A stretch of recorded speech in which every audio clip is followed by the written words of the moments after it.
Welcome to Artflakes on CBA TV. My name is Mutiu Olawi, the host of the show, the only show in the entire Africa, as I've always been saying. No doubt about that anyway. No one can, you can explore any part of African society. You will never find this kind of show. That's why it's unique, and it is unique because of another thing. We're not only narrating stories of people in different parts of the world, just talking to people. We're looking at it from a creative perspective. And that is why it is Artflakes. You know, you have conflicts, but this one is Artflakes. So you enjoy art through literature, through creativity of writers from different parts of the world. So if you want to know what is happening in Jamaica, you want to know what is happening in Canada, you want to know what is happening in any other part of the globe, then you need to watch this, because we use the lens or lenses of those creative writers in those parts of the globe to understand what is really happening to the people in those areas. But today, we are going to Liberia. This is the first time we will be exploring the world of an African nation through the binocular of an African writer, Patricia Jabbeh. Who is this lady? What about the country itself, Liberia? When we move to the other side, you get to understand. See you.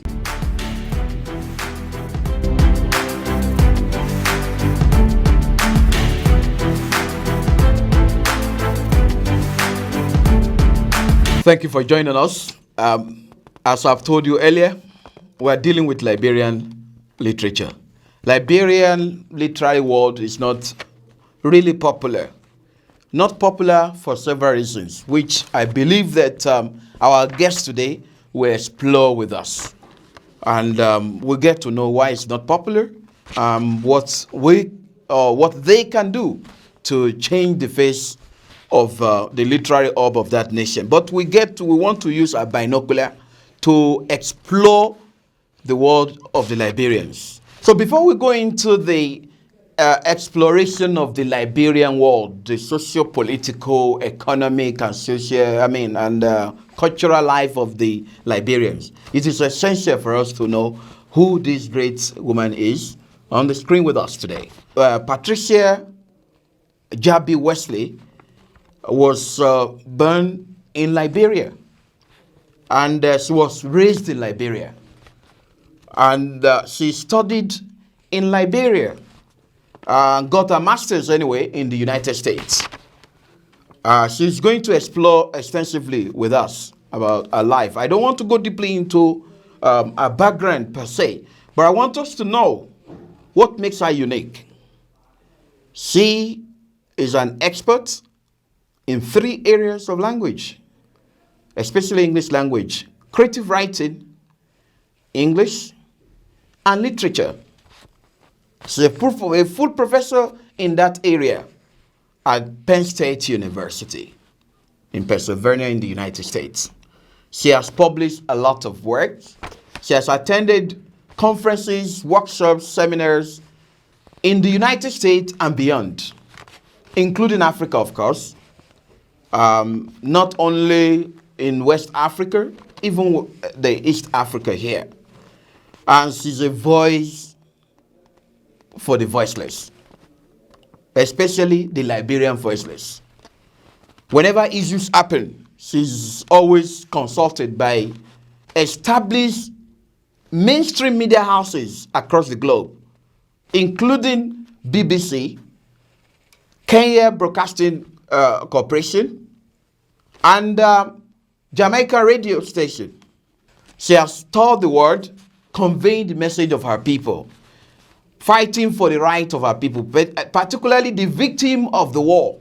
Because whenever we talk about Liberia, people remember Charles Taylor.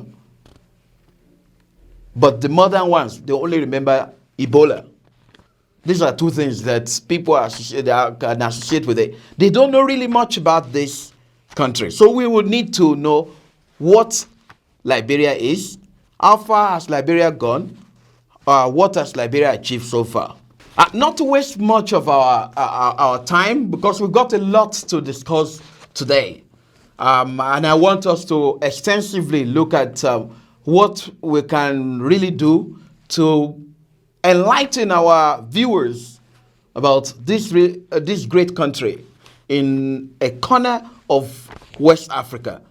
Tell us briefly about Liberia. Give us a brief history about Liberia. Liberia was founded. We know there was a place there in West Africa that was not called Liberia. We were there. My people were there. The indigenous Africans were there on our west coast. And then in 1816, there was a repatriation of free slaves from the South by a small NGO, American Colonization Society. And these people came from the American South, mostly children of slave masters and a few others. They came with the American hope of getting rid of Black people in America. That was their aim. Now they were no longer, slavery was ending, and they wanted to dump Africans, like returning something back to Walmart, to the store.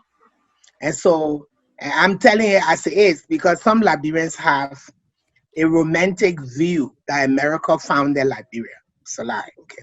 I must confess, even myself, I have never thought of this before, that Liberia was never colonized by America. I used to believe that because that was what we were told.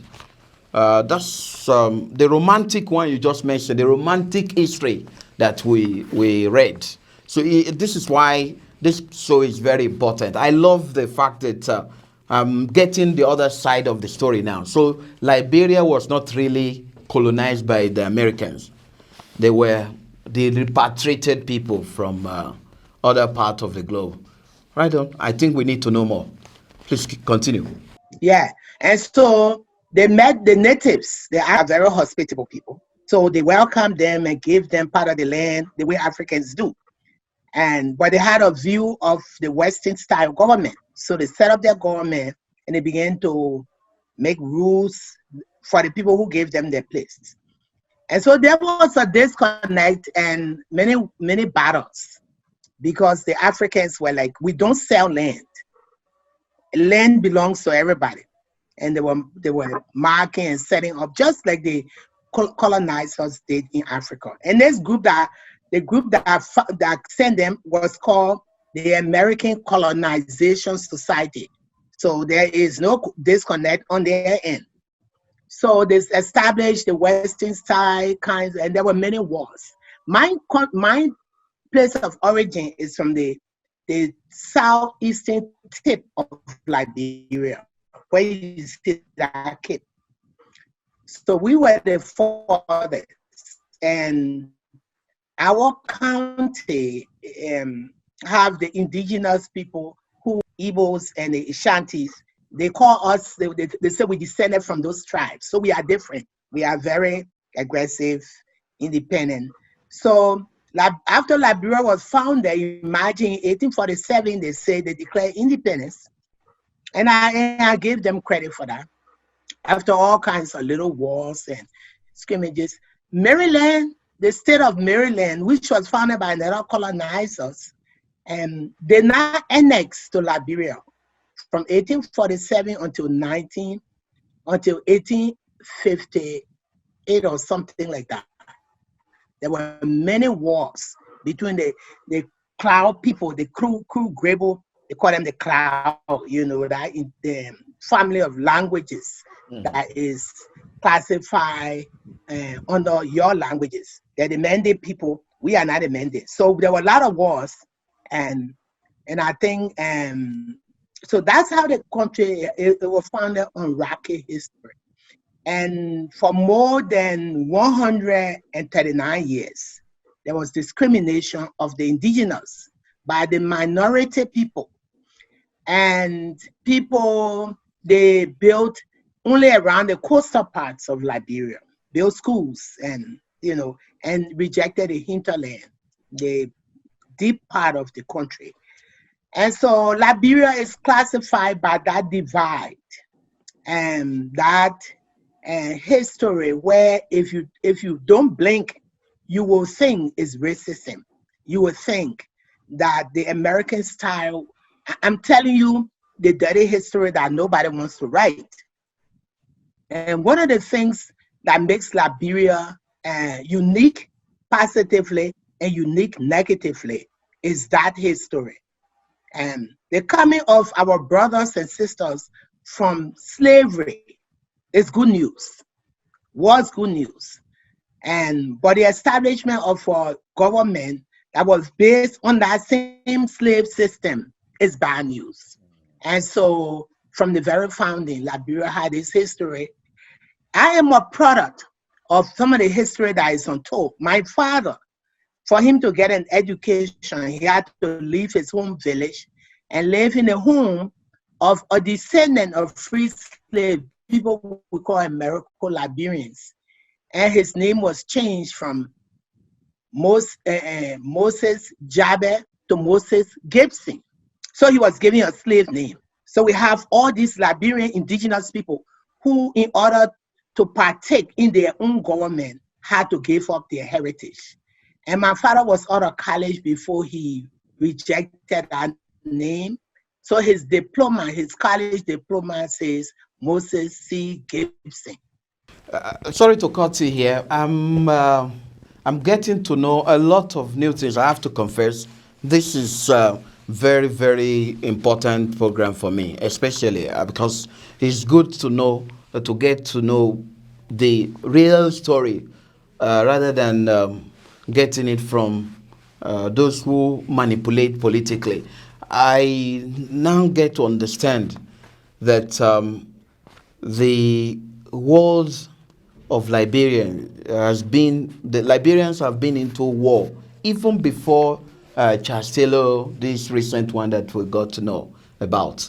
So there was internal problem between the so-called repatriated American Liberians, and then which is is closely related to the life of the Americans. You remember 1620, the non-conformists, when they left the UK to get away from the king who was suppressing them, who came up with the Anglican Church that we have today.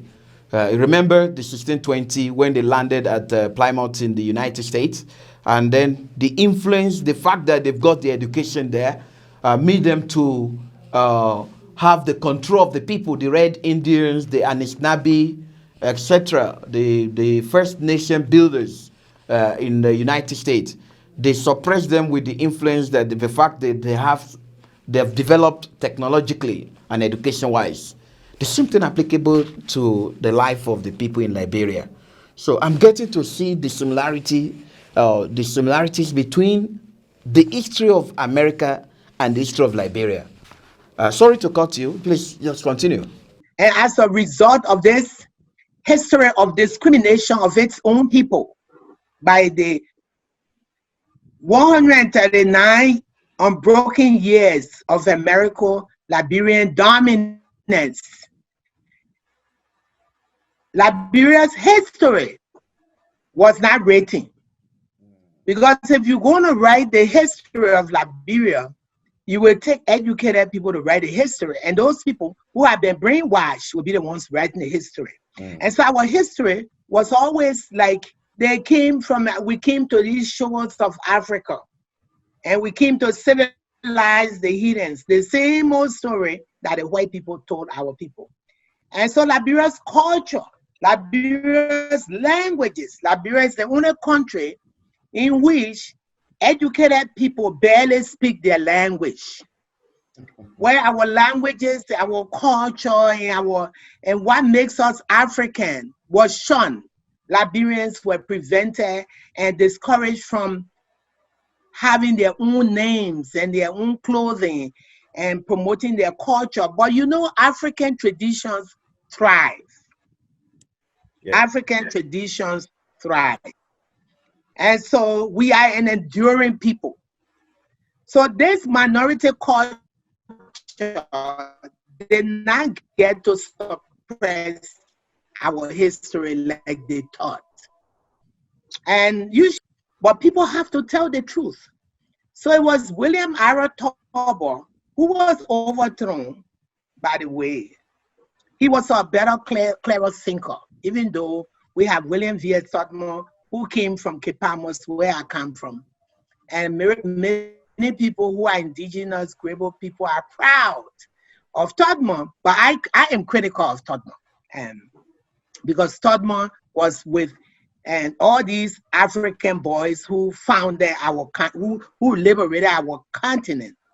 But he was not really as committed as other Africans because he had one foot in America and one foot in Africa. So when they made Todmore president, it was almost like a token to the southern Liberia. You see, we have ethnicities that are very tough. There are ethnicities in Liberia. They have a stereotype that if you want to hire a servant, you have to go north because that's the Yetsa people. But if you marry a woman from southeastern Liberia or you have a boss from there, you in trouble because we question authority. The history of Liberia is classified by this culture where you go into the northern part of Liberia, the towns are huge and there's one king. So many people under one township chief or something. Well, if you go to our area, the towns, the divisions are smaller because it's harder to govern us. Oh, you mean like the Igbos in Nigeria? That's what I'm telling you. It's not just the Igbos. The Yorubas are tough too. So in Liberia, we have the Crews and the Grebos, and we have a bad rap. They say we are fussy people. We eat a lot of hot pepper, we eat cola nut, and we troublesome, okay? But there were many wars between the southeastern Liberia and Liberia. We call them the Grebo Wars, the Borobo Wars, because our people refused to be dominated by a foreign power. And we have a history in the 1920s where the League of Nations forced Liberia's president and vice president to resign because they were selling our people to the Spanish Fenaripo as slaves. So today we have people, Grebo and Crew people, who never returned home from Spanish Fenaripo. And it was that one time that they allow an indigenous Liberian to become a vice president in 1926. That person was H.T. Wesley, my husband's great uncle. That was the only indigenous person in 1926 after 1847. No other person who claimed to be indigenous. Now, I'm saying claimed because one of the legacy of Liberia's inequality is that indigenous people were adopted. They brought from the village, you know, that African culture. I want you to help me send my child to school. So the child becomes like a slave in the house. His name is changed to an English name and he gets lost. It was in the 1960s and late 50s and 70s that Liberians began to return to their original names, to their indigenous names.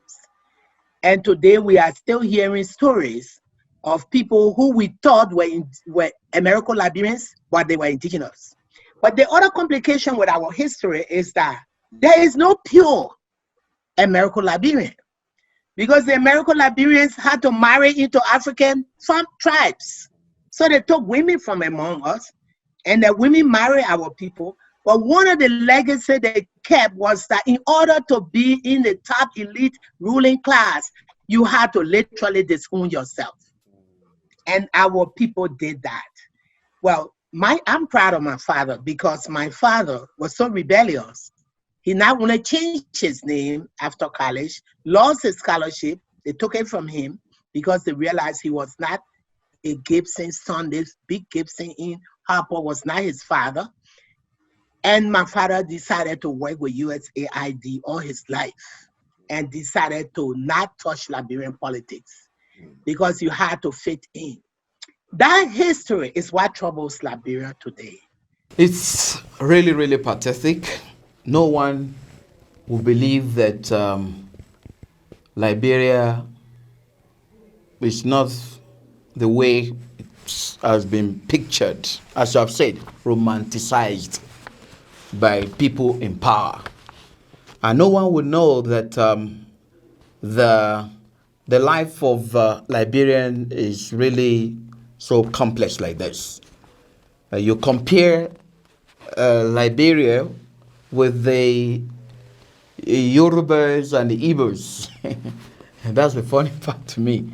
Charles Taylor was he was one of these people who thought he was a miracle Liberian. Now there is no true. I know I did an interview in Kenya that if they hear, they will say, "Oh, that's not true." Well, that's true. There's not really any pure miracle Liberian. First of all, we are Africans, but they also intermarry.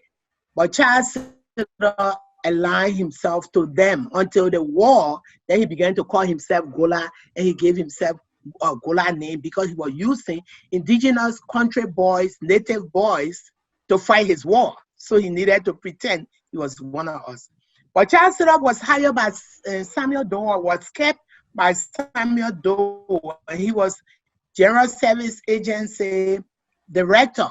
And that is a big job. They make a lot of money, but they also steal a lot of money in GSA because they control a lot of stuff in the country. So according to information, and this is not just rumors, information, Doe gave him, I don't know, $1 million apparently to London and take abroad and put in a bank. And Charles Taylor ran and came to America and embezzled that money. Other information say the money was given to Charles Taylor to secretly bank it for the president. And he never went back home. So he was arrested and jailed in a Massachusetts prison. So that's where he was, because the Liberian government reported him to the U.S. government, the FBI arrested him, and they locked him up. How does a man locked up in American prison escape the prison? American prison, I'm telling you. He not only escaped, he left the country, he went to Libya, he trained, he formed an army, and he invaded Liberia. You got it? How is that possible? How is that possible? To escape is one thing, but you'll be caught in America. Sure. But to leave the country and to go to Libya and to train, that's how the war was founded. Before that, reports on the web tell us that war, they met Ellen Johnson Sirleaf and all of the top people who's, of course, after 139 years, you uproot a people that had security. When Doe killed the cabinet ministers in April of 2000 and in April of 1980, during the coup, when he executed those people. And you cannot talk about Liberia's history with celebration, with joy, because in whatever is the joy is the pain. You understand me?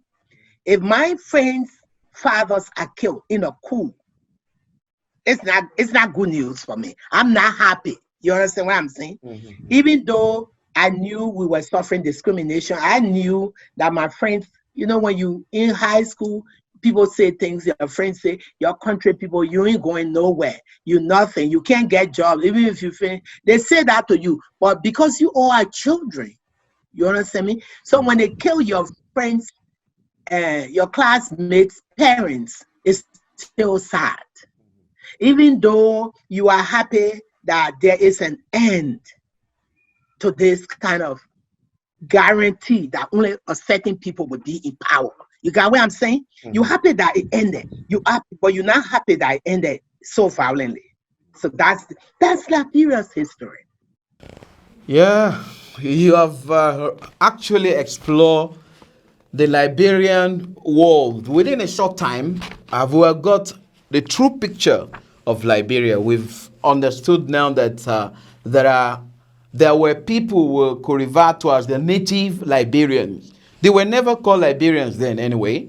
So the liberated people from America that were repatriated after the condemnation of colonization were the people that started the governance system, the modern governance system in Liberia. And I was so surprised, I have to tell you this, that in the history of Africa, I've never heard of this, that in 80s, we've had Africans ruling Africans. I thought that everything started, leadership of Africans, being led by Africans, started in late 50s up to like 60s and thereafter.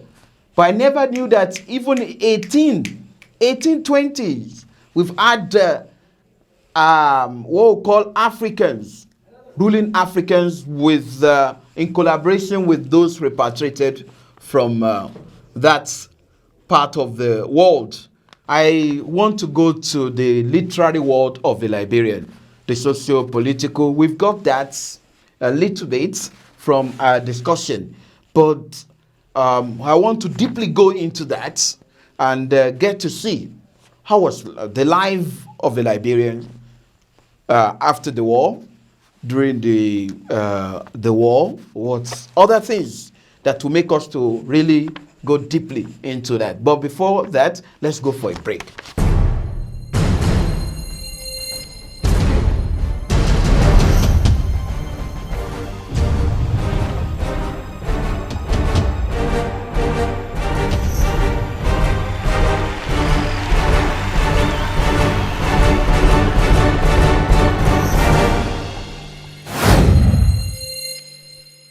Hello out there. Tune in to CBA TV, the voice of East Africa and beyond. There's so many people around the world who are watching along with you. Thank you for joining us again.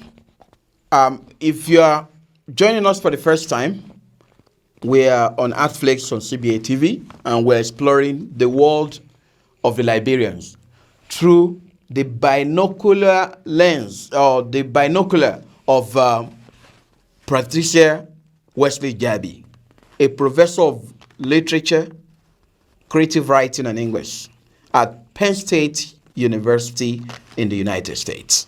So we're back again. We have delved deeply into the life of the history, but we haven't really got deeply into this. I would want us to really go further beyond. I want us to look at the life after the war. Yes.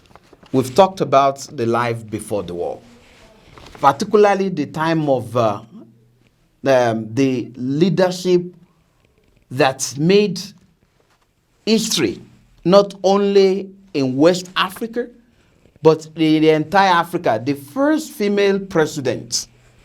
And I remember you were interviewed by BBC. Tell us something that happened. You wrote some work which we'll explore later when we'll go to another side, because I'm sure we're not going to have enough time to really delve into this, the two parts. Your own world will have to have another episode. There's no doubt about that. So please, tell us a little bit about the life of the Liberians, the socio-political and economic life of the Liberians after the Civil War. And I'm specifically concerned about this. What happened is that, generally speaking, when there is war, there is always support from international organizations like UN, IMF, and some others. Resources will be given in abundance to that nation that has experienced or had experienced war, for them to get back to their stand. So sometimes they forgive them, they do a lot. Did this happen in Liberia? particularly with Salif, the lady that took over the governance of the country. And how was life? Teach us through the political and economic situation of the Liberians after the Civil War. After the war ended and Ellen Johnson Sirleaf came into power as the first real, because there was an interim president, but then she became the elected president, okay, winning the election against so many others in 2005. She was inaugurated and became the president, the after-war president. The United Nations pumped in a lot of money. The IMF, the World Body, and bailed Liberia out of its long-standing debt. Okay, I think $1 billion debt, and began to pump money in Liberia like the UN does whenever a country has suffered such traumatic infrastructure, human destruction, devastation. So that money was a buffer for Ellen Johnson Sirleaf, 12 years, 2 terms as president. It gave Liberia the false reality of success and economic growth because people were living on borrowed time and borrowed money. There was no rebuilding.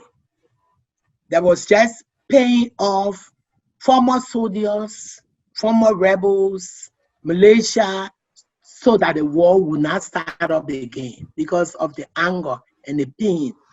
There was little of any reconciliation despite all of the money that was put in to reconciliation.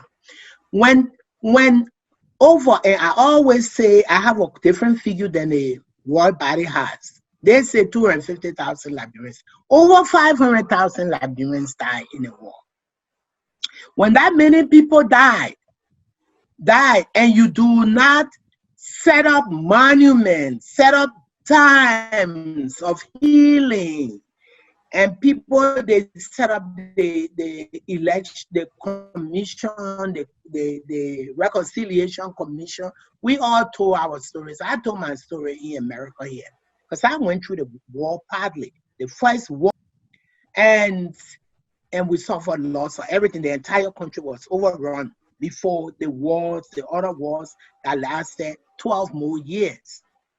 So when your country has been so destroyed that everybody knows somebody who was killed or is related to somebody who was killed, then you call for national unity. You call for healing, and you go to the deep roots of the problem of Liberia's rocky history. Nobody had time for that. They had a lot of time for using the money, building, rebuilding what they had lost, and giving big cars to the officials, and for 12 years struggle to put a country on path. Then George Weah won the election, okay? Because after Ellen Johnson Sirleaf had been in power 12 years, Liberians did not see any change. They saw the old order coming back. It was like almost, Ellen Johnson Sirleaf was finance minister in Liberia when the war took place, when the coup took place in 1980. She was the top government official. You understand me? Now she's come back and she's the president. So what is that? So what about, I just want us to round up this part because we've already exhausted our time. I want you to tell us a brief information about the current president, who happened to be a footballer before anyway, the first footballer. You have got a lot of historical records. The first female president in the entire Africa. And now the first footballer to have become the president of a nation. Is he really doing the same thing like his predecessor, Sirleaf, or what is he doing? Is he really doing something meaningful? How would you compare the governance system of this footballer in quotes and the lady that you said really messed up with the people of Liberia, that people really trusted after the Civil War? Yes, people are poorer because the government is struggling to provide in the midst of all of the concessions were signed away in the previous government. The deals were made. But if you are trying to run your house and people are constantly breaking in and trying to disturb it, you will spend all your time trying to fortify the house instead of taking care of the people that are inside. And these are some of the things that are happening in Liberia.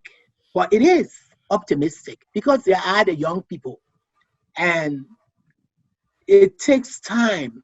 I'm hoping that within the next year or two, those who are constantly trying to disrupt this government, George Weah's government, will be tired and allow the government to lead itself. Well, we have the pandemic now. So this makes restoring hope very difficult. But I am never a pessimist. I believe that there is hope. There is hope for a troubled country with a troubled history. COVID-19 is really a problem. And apart from that, when you take over from the governance of a nation that has been bastardized, damaged, even after the Civil War, it's difficult for you to have a good name. Particularly when you have the technocrat with you, the politicians, those ones with already established themselves with the power, whether the media, they have the control of the media, they have the control of even military sometimes. It's difficult for you to really govern well. I wish him best of luck. I guess this is where we have to end this. Dear viewers, I'm sure you've known a little bit about Liberia now. It's very unfortunate that we may not, we won't be able, not even may not, we won't be able to really explore the world of this lady until we meet her again in another episode. So I thank you so much for being with us. And I believe that when we come back, we will use a literary binocular, literary work of art to really understand what's happened within her, with the people around her, and with our own people at home. So thank you so much once again, and we'll meet next time. Thank you.